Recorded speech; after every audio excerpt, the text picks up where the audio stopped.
আজকে বাড়িতে সবার জন্য বানালাম নারকেলের পিঠা।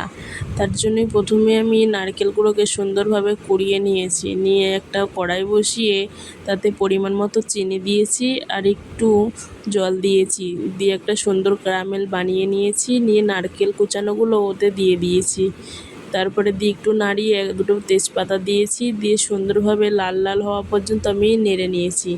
আস্তে আস্তে নাড়তে নাড়তে দেখো কত সুন্দর লাল লাল হয়ে যাচ্ছে।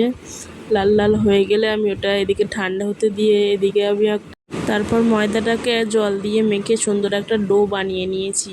নিয়ে ছোটো ছোটো করে একটা ডো কেটে তারপরে সুন্দর একটা দেখো গোল গোল করে একটা বাটির শেপ দিয়ে নিয়েছি।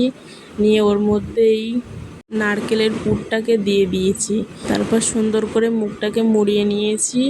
নিয়ে একটা মুখের ওপর দিয়ে অল্প করে আটা ছিটিয়ে একটা ভাঁজ টাইপের করে নিয়েছি দেখো।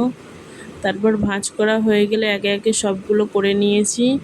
নিয়ে একটা পাত্রে অল্প পরিমাণ একটু তেল দিয়ে দিয়েছি, তাওয়া বসিয়ে দিয়ে একে একে ছেড়ে দিয়েছি। দিয়ে অল্প একদম মিডিয়াম টু লো আঁচে রেখেছিলাম, রেখে একদম পুরো উল্টে পাল্টে লাল লাল করে সেঁকে নিয়েছি। নিয়ে তারপরে তুলে নিলাম। দেখুন কত সুন্দর লাল লাল একদম অল্প তেলে ভাজা হয়ে গিয়েছে। তারপরে তুলে নিয়েছি। তারপরে তৈরি হয়ে গেল আমাদের একদম মুচমুচে নারকেলের পুর ভরা পিঠা।